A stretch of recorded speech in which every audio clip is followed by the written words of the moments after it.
Nathan Azard scaled his info product past $400,000 a month, almost entirely through organic content. And that's exactly what we're diving in today's video. Now, for some context, I've been working with Nate over the last few months on his YouTube channel. We took him from around 300K to 550K subscribers, and that growth has had a direct impact on his info product sales. Now, this conversation was originally just meant to be clipped for short form, but after watching it back, I realized that it was too valuable to keep it in a vault. So if you're doing 30 to 50K a month and you're looking to scale your info offer, this will give you a ton of clarity. Let's get into it.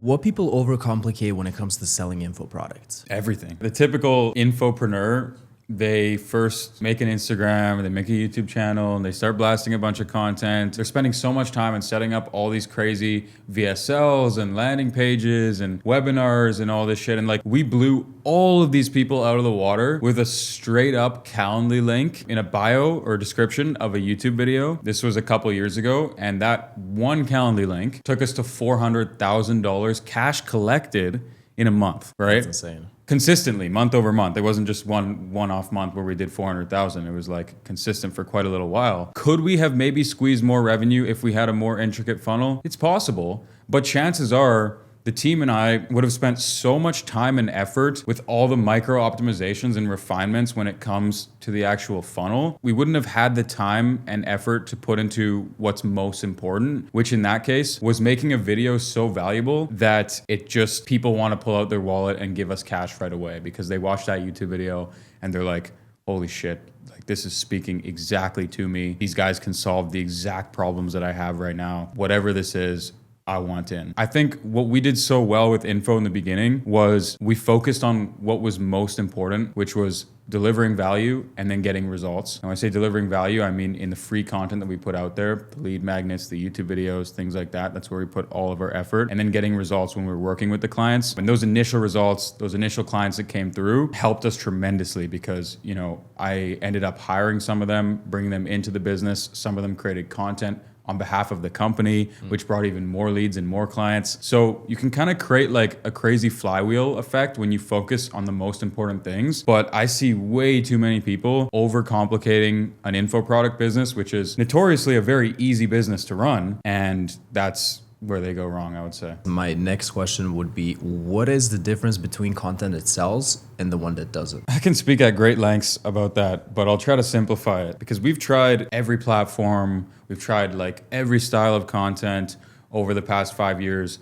And what I can say right off the bat is that views and followers do not equate to cash collected. Vanity metric. Exactly. You have to be speaking directly to your ICP if you want to expect to close deals, right? And this is why you see some people with a personal brand that have 10,000 followers and get 10,000 views a video that do multi-six figures a month with their info product. And you have influencers that have millions and millions of followers and tons of influence and people who care about them and attention and support, but nobody wants to buy a $5,000, an $8,000, $10,000 product off of them. Maybe they'll buy some $20 makeup boxes if they plug it as an affiliate link or some low ticket digital product. But to be able to charge extremely high prices when we're talking about high ticket info, you have to be able to provide an immense amount of value and your content has to showcase that you can. And so in that content, you could be looking at making testimonials or case studies of clients that you've already worked with and exactly how you've solved their problems and gone above and beyond for those clients. You could talk about your own experiences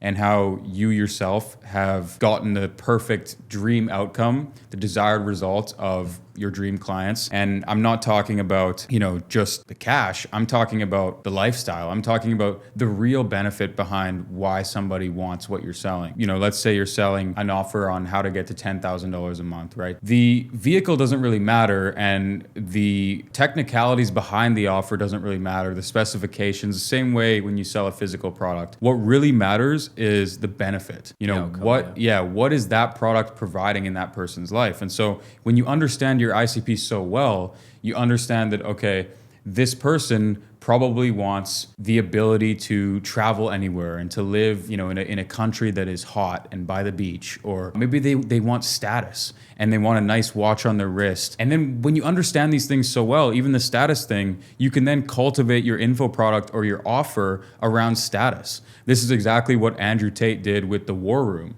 And that's why he was able to sell it so well, because it wasn't so much about the information, it was about the fact that this is an exclusive cult of extremely high value men who get a lot of girls, who travel the world, who make millions of dollars. And everyone thought, wow, this is the highest tier alpha male group. I won't take my money.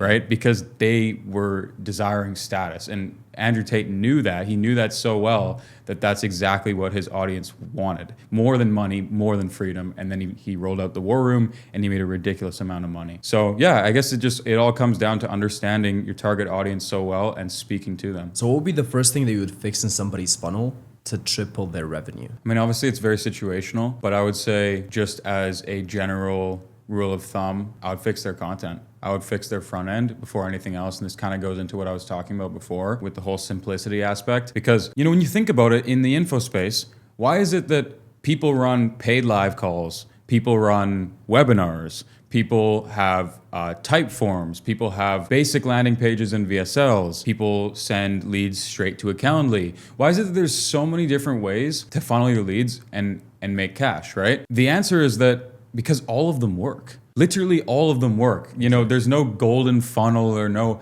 magic fix. It all just comes down to how good is the content. When you're talking about organic, when you're talking about a personal brand, how strong is the brand and how good is the content and how well does it speak to the ICP? Now, when you're talking about ads and paid media, of course, that's a bit of a different game, and it really gets complex and confusing when you start to look at all the different media buying platforms. I think for meta ads, you can leverage your personal brand. A lot of info sellers right now are using Instagram story ads, so swipe up and DM. I know this is getting a little bit more technical than I would have hoped right now, but I think this could be helpful. So Instagram story ads, straight to DM. If you have a very powerful Instagram account, of course, verified, you have pictures on there that implicitly show the lifestyle and the dream results for your client, then that's going to boost the results that you're getting, and you're going to get cheaper CPMs, cheaper cost per lead. And then you're going to have a DM setter inside of your Instagram. That's a very effective way to sell info product. We also have YouTube ads to webinars. So that's a pretty effective way as well. And the reason why YouTube ads work so well, especially if you have a YouTube channel already, is because you can retarget all of those viewers who have watched a video, who have gained a bunch of value from you, and then who see you, later on when they happen to be watching another video. They'll recognize your face, they'll listen to the ad, they'll swipe up, sign up for the webinar, and then you can close them all in the webinar. But again, I just want to reiterate and highlight how important it is to not get overwhelmed with all the different media buying platforms and all the different funnel strategies, because realistically, you can just pick one of them, whichever one of them you think is the best, and whichever one of them your team maybe has the best skill set that aligns the most with, and whichever one you're most comfortable with doing, and then just become really, really good at that. And you can always expand outward later on, but even just strictly organic, no ads, not even retargeting ads, you can easily get to $50,000 or $100,000 a month in profit with almost every single info product offer that I've seen. And then from there, you can consider getting into ads. And that would be my preferred approach. And bro, you literally gave them everything. Yeah. You literally gave them everything. All right, what's a belief you had about growing your info product that turned out to be completely wrong?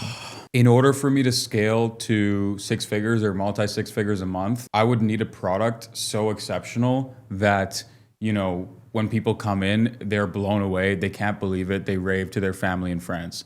And I could not have been more wrong on this. I spent a lot of time early on trying to build out a custom platform. And this was, before there's an excessive amount of AI tools and people know how to, code things in seconds. And so I sunk a lot of money and time into projects that didn't even come to fruition for my info product company. And then I saw Andrew Tate 6 months later pop up with, quite honestly, a very shitty product and do 10 million a month. And that's when I realized that people are not buying the product. They're literally buying you. They're buying your story, your journey. They're buying status. they're buying lifestyle. They could care less if your info product is hosted on School or if it's hosted on WAP. There is no, again, no one size fits all or no one best platform, or you shouldn't even consider wasting time and money and energy building custom softwares for your info product until you're at a certain revenue mark. Do we have a custom platform now? Yeah, we do, as of very recently. But it took us years to get to that point, and we're very happy with that because we made a lot of mistakes a couple of years ago trying to do all this, and then we're like, you know what, screw it. Let's forget about it. And what happened? Our revenue doubled because we put all of our attention back into the content and back into the front end. And then once we were at a point where we're like, okay, we're happy with the inflow. Let's do a little bit more for our clients. Let's see if we can build this software that we once had the idea for, or build this custom platform. But I think that's a big thing, is just realizing that like you don't need to do this revolutionary stuff. And in fact, you shouldn't, because it can hurt you more than it can help you. And at the end of the day, what do you really want to do with your info product business? You want a lean cash flowing machine, typically, and you want to provide insane value to your clients and show them exactly how to do something and solve their problems. Now, for you to go and waste 6 figures and endless hours of your time building a custom platform that would probably fall apart and is probably shittier than just using something like School or like WAP, that is a complete misuse of time and energy and resources. It's just stupid. But I think a lot of people, they also get like a big head and a big ego, and they're like, if I'm going to get into this info product thing, I'm going to do it differently than everybody else, and I'm going to have my own custom platform, and people are going to see my own software and see that I'm the number one guru. I'm not like everybody else, and they're going to use that as like their content messaging. But in my opinion, it's just stupid. Focus on what works. Yeah, you just have to launch the product and constantly reiterate. You have some data back from the founding members, and then just you get more capital and just reinvest into the business, and that's it. That's what Andrew Tate did as well. And I think the coaches were from Fiverr and Upwork. Yeah. And then once he got a bunch of money, he just invested into the top talent. That's it. Yeah. Well, also it's like, you have any issue in your business, whether it's operational, whether it's HR, whether it's management, how can you fix that? More top line growth, more revenue expansion. You make more money. Now you have more money to go and hire the best talent in the world, to use the best softwares to fix any issue and, drastically improve your business. But if you're spending all of your time not focusing on marketing, not focusing on growth, not focusing on top line revenue, how are you ever going to, become a world-class company or fix these things? So I like what you said, it's just launch the product and then endlessly iterate. That's what all the biggest companies on earth are doing. You think Apple's just sitting back and they're like, yeah, we got this? No, they're iterating every single day, and that's why they're at the top of their game. It puts some fire underneath your ass. So you have to do everything that it takes to actually make it work. A few days ago, you talked about how outright ecom was floating around like $30K a month, and you were stagnating at that point. What actually took you to get outright ecom from $30K per month to where you are at this point? The biggest lever that I pulled was hiring a sales team, but not in the way that you might think. I think, a lot of info product guys, they are very in-house. Like, you have to hire everything in-house, and you have to, have this insane 90% profit margin and all this stuff. And although I do think there's some merit for it, at a certain point, if you've been struggling with creating a sales team for 15 days, for 20 days, for 30 days, you have to remember that money loves speed, and you're not going to get to the bag unless you move fast. Yeah. And so for me, it was like I was struggling with the sales side of things. I mean, how could I not? Because I was putting so much time and effort into content and into service delivery that leads were falling through the cracks. We weren't hitting up and tapping into every single lead. We were having poor calls with the leads as well, because some of the sales guys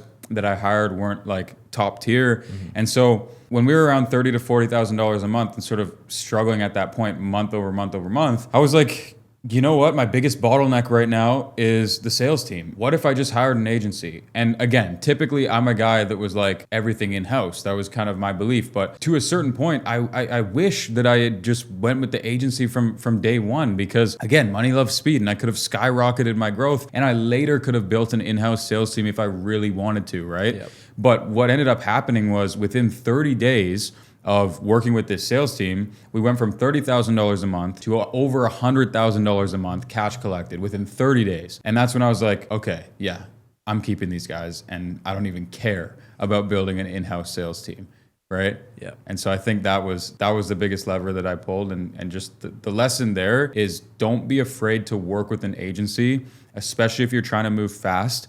And depending on the business as well, you got to understand an info product business, especially one that's tied to a personal brand, is typically not a business that you build for massive enterprise value and you try to sell down the line. It's typically a free cash flowing machine that you'll use to then, put some of that money into other investments or take some of that money and put it into a business that you're building for enterprise value. And so when you think about your goal in terms of actually running the business, what are you doing with that, kind of bottom line at the end of the day? It makes sense to move as quickly as you can and get as much cash in the door as possible instead of hoarding on to every last percentage of your profit, right? Exactly.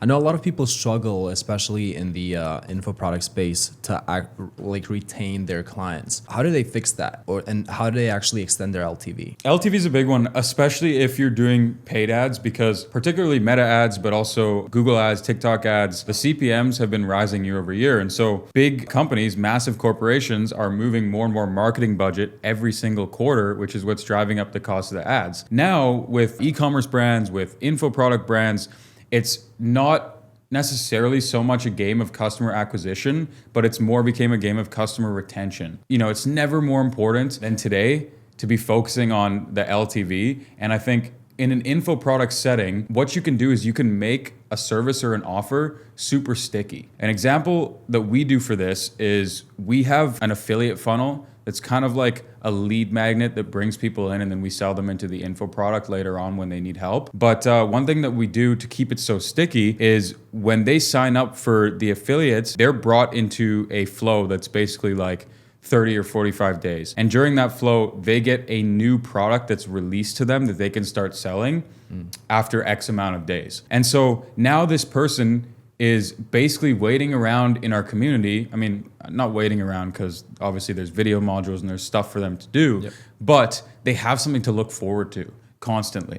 And I think that's something that you can very easily implement into your service or into your product. I mean, think about if you had a community-based info product, you could have new course modules dropping every 30 or every 45 days. So that way, people would think twice before they go ahead and cancel their subscription if you're doing an MRR model, because they know that, oh shit, in a week, he's updating this with all these new strategies and I should be here. So I think just thinking of ways constantly to service your existing clients is going to help you more than trying to always chase up the next client, especially, and this is especially important if you're using paid ads, because again, we're reaching a point in time where we might have to be spending more than we're making on paid ads on the front end and break even or even, turn a profit over time.